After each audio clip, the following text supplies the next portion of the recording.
Mga mahal kong kasambahay, gusto kong marinig ninyo ito. Kung ganito ba ang inexplain sa inyo ng inyong mga agency bago kayo umalis sa bansang Pilipinas? Kayo na lamang ang magsabi ng katotohanan. Ang day off po, hindi lang po yan para sa mga skilled worker. Parehong tao po yan, domestic workers and skilled workers. Magkaiba lang sila ng trabaho. Paano nila masasabi na wala talagang day off at hindi talaga pwedeng mag-day off ang isang domestic workers? Sa kontrata ng isang domestic worker sa number 8, may nakalagay doon na required daily rest hour. The domestic worker shall be provided with continuous rest of at least 9 hours per day. Ang ibig sabihin nun, mga mahal kong kasambahay, meron kayong pahinga sa isang araw na hindi bababa sa 9 na oras.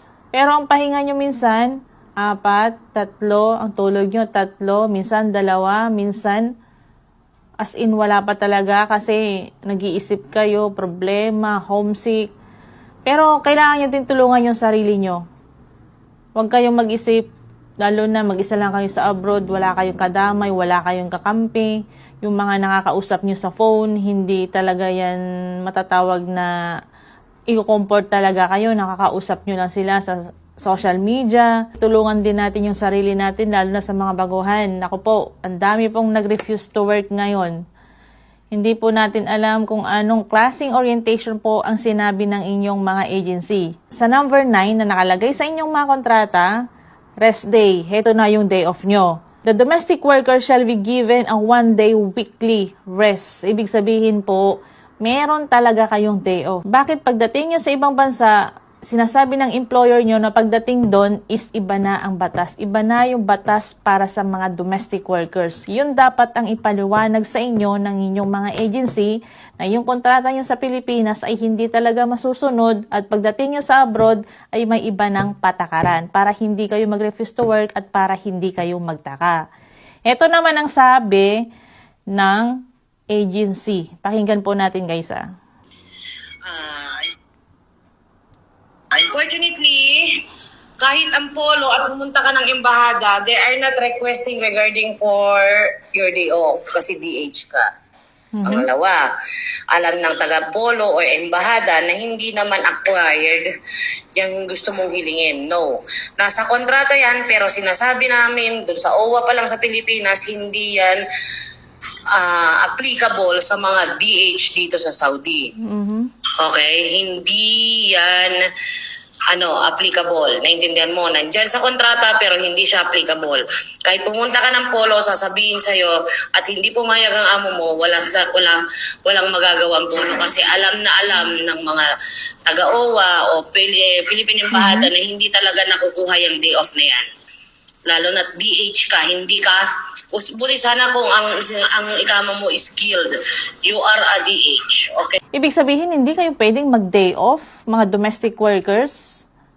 Ano kayo, kalabaw? Hindi kayo napapagod? Kaya maraming domestic workers ang nagkakasakit. Maraming mga domestic workers ang nakalagay na sa kahon bago umuwi ng Pilipinas. Bakit hindi nyo sila bigyan ng day off? Kahit sabihin na natin hindi nasusunod ang weekly day off nila, kahit twice a month man lang, makapagpahinga sila. Kasi ang trabaho po nila, hindi lang po yan 8 hours a day, umaabot po ng halos 12 hours o higit pa. So kailangan po nila ng day off. Tao rin po sila, hindi lang po yung mga skilled worker ang may karapatan na mag-day off. Karapatan din po nilang magkaroon ng day off para makapagpahinga po sila. Kadalasan pa sa mga domestic workers, kinukuha nila yung cellphone nila. Kinukuha ng employer, kinukuha ng agency. Bakit? Kasi natatakot silang ireklamo sila. So saan po lulugar ang ating mga domestic workers? Pagka ganyan po na hindi sila nabibigyan ng protection, na hindi po sila nabibigyan ng day off, wag na lang pong ilagay sa kanilang kontrata na meron talaga silang pahinga or meron talaga silang day off sa loob ng 1 linggo. Noong February 8, naglabas po ng balita si Saudi Gazette. Sa bansang Saudi Arabia, sa lahat po ng mga domestic workers entitled to paid weekly day off. Starting February 8, 2025 onward, kung hindi ka pinag-day off ng iyong employer, kailangan niya itong bayaran. Hindi rin ito nasusunod kaya maraming mga OFW kasambahay ang nagrereklamo. May mga nababasa din akong comment, huwag kayong magtrabaho ng domestic workers kung nagrereklamo kayo kasi ganyan talaga ang trabaho ng domestic workers.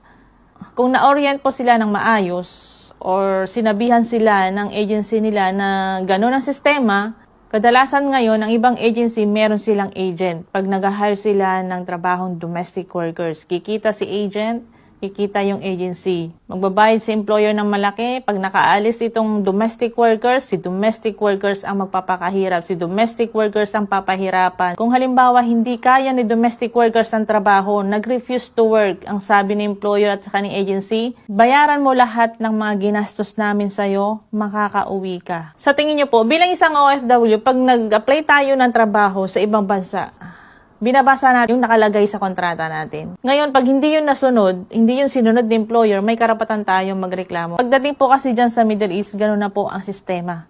Lalo na pagdating sa sweldo, sa overtime, hindi talaga sila nagbabayad ng overtime. Kung halimbawa guys, ang sahod nyo is delay lang ng araw or linggo, hindi pa natin yan pwedeng ireklamo kasi hindi pa yan matatawag na unpaid salary. Ang sabi nga nila, kung hindi delay ang sweldo mo, wala ka sa Saudi Arabia or wala ka sa Middle East. Kaya pwede pa natin yan pagpasensyahan. Pero pag inabot na yan ng isang buwan, matatawag na po yan na unpaid salary. So pwede na po natin yang ireklamo. Pwede na po natin yang ilagay sa inyong complaint na unpaid salary ka, 1 month, 2 months, para matawagan po ang inyong mga employer. Pag delay lang kasi, baka wala pang pera ang inyong employer, kaya pagpasensyahan nyo muna. Ang kailangan kasi dyan guys is yung communication nyo ng inyong employer. Minsan kailangan din natin magpasensya.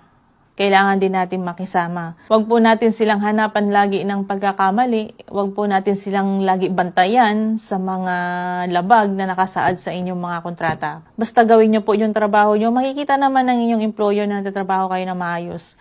Iwasan nyo muna ang lagi nagsi-cellphone. Iwasan nyo muna lagi yung nagti-TikTok or nagre-reels. Baka minsan naman is lagi kayo nakikita nagsi-cellphone kaya pinag-iinitan po kayo. Kung sinabi ng inyong employer na huwag ka muna mag-cellphone, gawin muna ang trabaho, kailangan nyo po itong sundin. Kasi kadalasan sa mga kasambahay, hindi pa natatapos ang trabaho, nagsa-cellphone na. Kaya ang nangyayari, kinukuha ni employer ang cellphone. Kasi po minsan, may mali din tayo, lumalagpas na po tayo. Kung alam nating nasa oras ng trabaho natin, ikip mo muna yung cellphone mo, tapusin mo yung trabaho mo, pag natapos mo, bumalik ka sa kwarto mo, tsaka ka gumamit ng cellphone.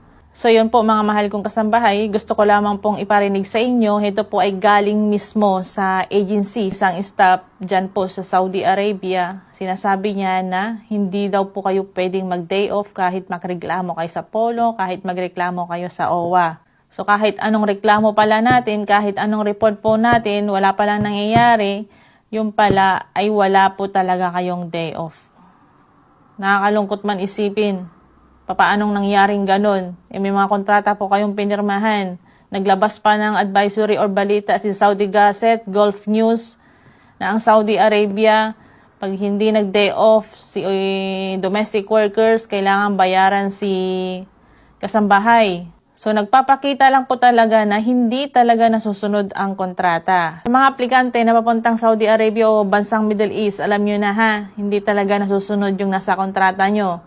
Pag-isipan nyo muna ng maraming beses bago kayo mag-go para bandang huli, hindi nyo po pagsisihan pag nandun na kayo. Kasi pag nandun na po kayo at humingi kayo ng tulong, kahit kagustuhan po namin na tulungan kayo at makauwi agad, hindi po kayo makakauwi agad kasi si employer nyo po ang magbibigay ng final exit visa.